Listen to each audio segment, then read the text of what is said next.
Good morning student. तो last model हमने किया था MM1।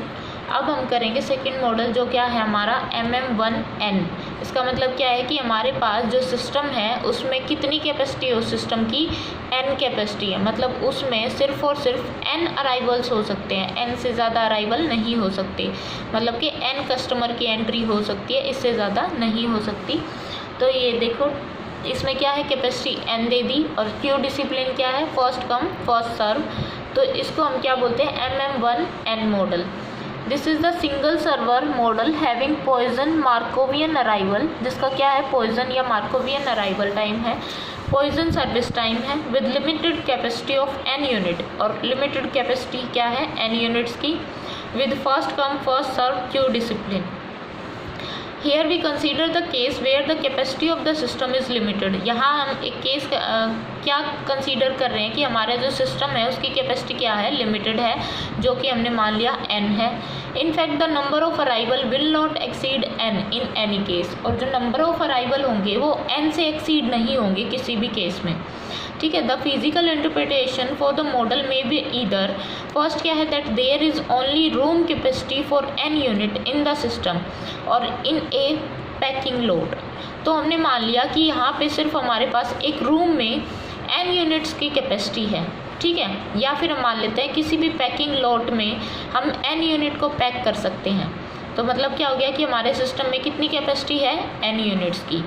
सेकंड देखो that the arriving customer will go for their service elsewhere permanently if the waiting is too long greater than N। ये कहता है कि अगर हमारे वेटिंग लाइन है, अगर वो बहुत ज़्यादा बड़ी हो जाए, अगर वो greater than equal to N है, तो जो अराइविंग कस्टमर है वो अपनी चॉइस से कहीं भी जा सकता है सर्विस लेने के लिए, ठीक है। परमानेंटली कहीं भी जा सकता है। उसके बाद देखो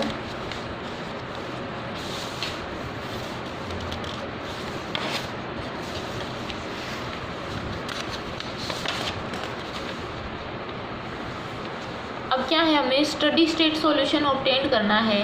तो उसके लिए पहले हमारे पास क्या गिवन है कि लैम्डा एन क्या होता है, हमारा अराइवल रेट होता है N कस्टमर का। ये लैम्डा कब रहेगा, जब हमारे कस्टमर कितने रहेंगे, N equal to 0 1 2 up to N-1।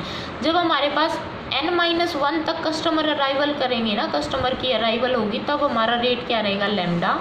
और 0 कब हो जाएगा, जब N greater than equal to क्या हो जाएगा, N, क्योंकि हमारे सिस्टम की कैपेसिटी क्या है, सिर्फ N, ठीक है। तो अगर N-1 तक रहेगा तो लैम्डा, और अगर greater than equal to N हो गया तो 0। अब देखो 0 इसलिए है ना क्योंकि अगर N के इक्वल भी होता है तो उससे ज़्यादा तो कैपेसिटी हो नहीं सकती। N फुल है तो लैम्डा क्या हो जाएगा, 0 हो जाएगा। N से ग्रेटर जा रहा है तो लैम्डा क्या हो जाएगा, 0 हो जाएगा। और N से जितना लेस रहेगा उतनी अराइवल क्या होगी, उसका रेट क्या रहेगा, lambda. The difference equations are, अब डिफरेंस इक्वेशन क्या बनेगी, PNT प्लस डेल्टा टी। तो PNT no arrival no service, N units हैं हमारे पास, तो ना तो कोई सर्विस हो रही है ना कोई अराइवल हो रहा है। अगर N-1 यूनिट है तो क्या होगा, एक सर्विस होगी। अगर N+1 यूनिट है तो क्या होगा, एक को नहीं, N-1 है तो एक अराइवल होगा, और N+1 है तो क्या होगा, एक सर्विस होगी, plus order of delta T. और ये किस केस में है, जब N हमारा क्या है 1 2 अप टू N-1। अब इस इक्वेशन को हम कैसे लिख सकते हैं, PNT, ये हमने पिछले मॉडल में भी किया था। PNT no arrival no service क्या हो जाएगा, 1 minus lambda plus mu delta T.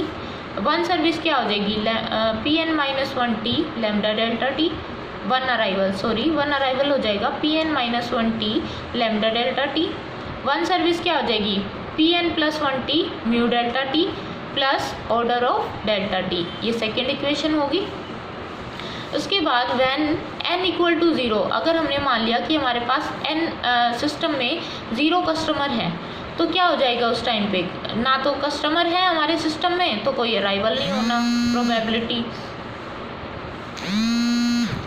उसके बाद देखो plus probability of 1 unit in the system at time t। अगर हमारे पास 1 यूनिट है सिस्टम में तो उसकी क्या करेंगे, हम सर्विस कराएंगे, 1 यूनिट सर्व्ड हो जाएगी, अराइवल नहीं होगा, plus order of delta T. तो पी नोट की वैल्यू क्या बनेगी हमारे पास, P naught T 1 minus lambda delta T, ठीक है, प्लस क्योंकि यहाँ पे हमारी कोई अराइवल नहीं हुई ना, तो 1 minus lambda delta T, plus यहाँ पे 1 यूनिट है P1T, तो सर्विस रेट क्या हो जाएगा, mu delta T plus order of delta T. ये थर्ड इक्वेशन होगी। उसके बाद अगर हमारा n है वो greater than equal to n हो जाए, तो उस टाइम पे हमने क्या माना था कि अगर हमारा n greater than equal to n है तो लेमडा क्या रहेगा, 0।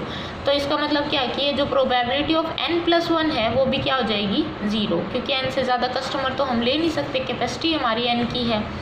तो यहाँ से P&T प्लस डेल्टा टी का कैसे आएगा, P&T equal to no arrival because there has capacity of n units. अगर n यूनिट्स हैं हमारे सिस्टम में तो कोई अराइवल नहीं होगा, कोई डिपार्चर नहीं होगा, क्योंकि हमारे सिस्टम की जो कैपेसिटी है वो क्या है, n यूनिट है। Pn-1t है तो इस टाइम पे क्या हो जाएगा, एक अराइवल होगा, क्योंकि हमें कितने चाहिए, n, और कोई डिपार्चर नहीं होगा। अगर n+1 है तो क्या हो जाएगा, सिस्टम की कैपेसिटी n है तो ये हमारा पूरा क्या हो जाएगा, ये प्रोबेबिलिटी 0 हो जाएगी। तो यहाँ से देखो P&T प्लस डेल्टा टी किसके इक्वल आएगा, P&T 1 माइनस अराइवल नहीं हुआ, डिपार्चर फ्रॉम ओनली सर्वर, तो यहाँ पे क्या आ जाएगा, P&T 1 माइनस 0 क्यों आया, क्योंकि यहाँ पे अगर हमारी सिस्टम की कैपेसिटी n है तो लेमडा क्या हो जाएगा, 0, प्लस क्या हो जाएगा, mu delta T plus Pn-1t, और 1 अराइवल हो रहा था तो लेमडा डेल्टा टी प्लस 0, क्योंकि n+1 टर्म हो गई, और plus order of delta T. तो ये हमारी फोर्थ इक्वेशन होगी। इसके बाद देखो now equation second, third and fourth. जब हम सेकंड, थर्ड और फोर्थ इक्वेशन को क्या करेंगे, डिवाइड करेंगे बाय डेल्टा टी, और लिमिट ले लेंगे डेल्टा टी टेंड्स टू 0, तो हमारे पास क्या आएंगी, डिफरेंशियल इक्वेशंस आ जाएंगी। फर्स्ट ऑर्डर डिफरेंशियल इक्वेशन वो क्या हो गया, Pn-t minus lambda plus mu P&T plus lambda Pn-1t plus mu Pn+1t, जब n क्या है 1 to n-1। ये हमारी जो सेकंड इक्वेशन, थर्ड इक्वेशन थी वहाँ से आ जाएगा P0-t, ये वैल्यू आएगी n इक्वल टू 0। फिर Pn-t की वैल्यू ये आएगी जब n इक्वल टू क्या हो जाएगा, n, ठीक है। In case of steady state solution हमें क्या चाहिए, स्टडी स्टेट सॉल्यूशन चाहिए, तो उस टाइम पे क्या करेंगे, t टेंड्स टू इन्फिनिटी करा देंगे, तो Pn टेंड्स टू क्या हो जाएगा, Pn जो टाइम के इंडिपेंडेंट हो जाएगा, और जो Pn-t है वो क्या हो जाएगा, इक्वल टेंड्स टू 0 कर जाएगा। तो हमें स्टडी स्टेट सॉल्यूशन मिलेगा कैसे, ये जो हमारी ये वाली टर्म आई ये इक्वल टू 0 हो गई, लेमडा प्लस म्यू Pn हो गया प्लस लेमडा Pn-1t के फ्री हो गए ये सारे, म्यू Pn+1, ये फिफ्थ इक्वेशन होगी, जब n कहाँ से कहाँ तक है, 1 to n-1 तक। उसके बाद देखो ये जो हमारी ये वाली इक्वेशन थी, यहाँ से क्या आया, lambda P0 plus mu P1, lambda P0 plus mu P1 when n equal to 0। यहाँ से क्या आएगा, lambda Pn plus lambda mu Pn plus lambda Pn-1, ये वाली टर्म आ गई। अब यहाँ से सिक्स्थ जो इक्वेशन है वहाँ से देखो, पहले तो हम इनिशियली क्या लेके चलते हैं कि P0 इक्वल टू P0। अब सिक्स्थ इक्वेशन से क्या आ जाएगा, P1 की वैल्यू वो क्या आएगी, लेमडा बाई म्यू P0, ये हमने